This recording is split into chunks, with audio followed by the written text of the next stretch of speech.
back to my channel, and today is going to be this fall inspired look.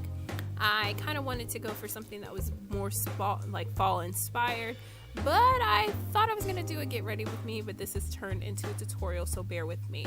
So I've already primed my lid, and I'm just starting with kind of a caramel color eyeshadow, just applying that into the crease. And I wanted to do something a little different, so I'm applying some tape here just to give us a sharper edge with our colors. And as you can see, I'm also taking that same fluffy brush and kind of putting that caramel color, focusing it on the outer wing and kind of flicking it out so it creates kind of like a wing shape. So after applying your transition color, you're going to go in with more of a darker brown just to kind of define your crease with a more stiffer domed brush like an E25 from Sigma, and just want to kind of carve out your crease and then also to flick that out in the same motion as you did with your transition color. And using that same brush, I'm actually going in, I believe this is MAC Embark. I will list all products below, but this here is just to add dimension to that outer V. This look is very, very soft, but it does have dimension and depth to it. So here is the star of the show. This is, I believe it's called Time and Space from MAC. It's a limited edition eyeshadow that came out many years ago, so I apologize. But if you guys are looking for a color very similar to this, look in your collection for something that's a little bit more of a peachy gold color. You can also use a champagne or gold color and just to pack that onto the lid for the amount of color payoff that you like.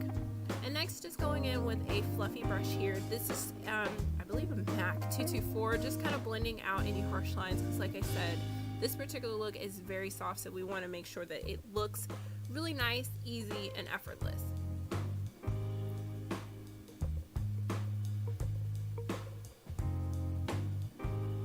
So now I'm removing the tape, and as you can see, we've kind of got these sharp lines, and those are going to come in handy when we do our wing. And now I'm moving on to the face here. I'm using a foundation and applying it with my beauty blender. I believe this is the L'Oreal Pro Matte Infallible, which I love. But then I decided I wanted to be a little fancy and actually highlight. All products, like I said, will be listed below. So I'm applying this concealer obviously to the under eye area, the bridge of the nose, the forehead, Cupid's bow, as well as the chin. And I'm also going to be applying this just slightly below the contour line, which you'll see why later.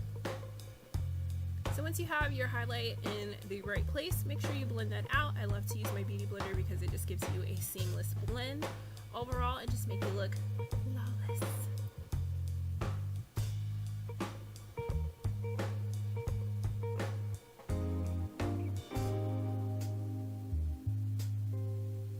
So once that concealer is blended out, we've got to set it. I'm using the Mercier translucent powder and just applying that to those areas where I applied the concealer. And I'll be focusing on those areas obviously with my little sponge here. And I will be letting this sit using kind of the cooking or quote-unquote baking method, just to really allow my concealer to really sit so it does not move at all. So I'm letting that powder sit, and we're going to move right back to the eyes here. And I'm using the Tarist liner from Tarte and just applying this. And as you can see, I'm kind of following that same guideline that I had with the tape to really give me that sharp, defined look that I'm looking for. And then once you finish your liner, go ahead and dust away your powder. Doesn't take long to cook. Some people let it sit for 5 minutes or so. I set it for a few minutes. And now I'm following up with my bronzer. I'm going to fake a contour today. So I'm just taking a big fluffy brush and my favorite bronzer at the moment and applying that right into those areas, and then following up with my sponge yet again, creating that nice sharp line. And then I'll follow up with obviously that same brush again to wipe away any of the excess, so it highlights underneath but also creates a very sharp, nice line, giving the illusion of a well-rounded and blended contour.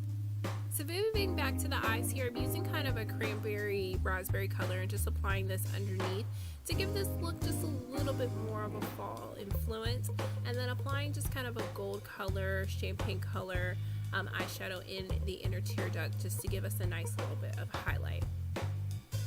And once that's done, you're going to apply obviously 1 to 2 coats of your favorite mascara, and make sure that you are applying it evenly because we're going to be popping on some lashes later on. And I'm also highlighting with just kind of a light cream, kind of matte finish eyeshadow to the brow bone. I didn't want to take away from the lid. So obviously I added some lashes, and that is going to help the look pop a little bit. And then I wanted to kind of do something I normally don't do, and that is use a black liner. I believe this is the MAC Feline Khol liner. And then apply some or actually not lashes, mascara to your bottom lashes to make sure those pop as well.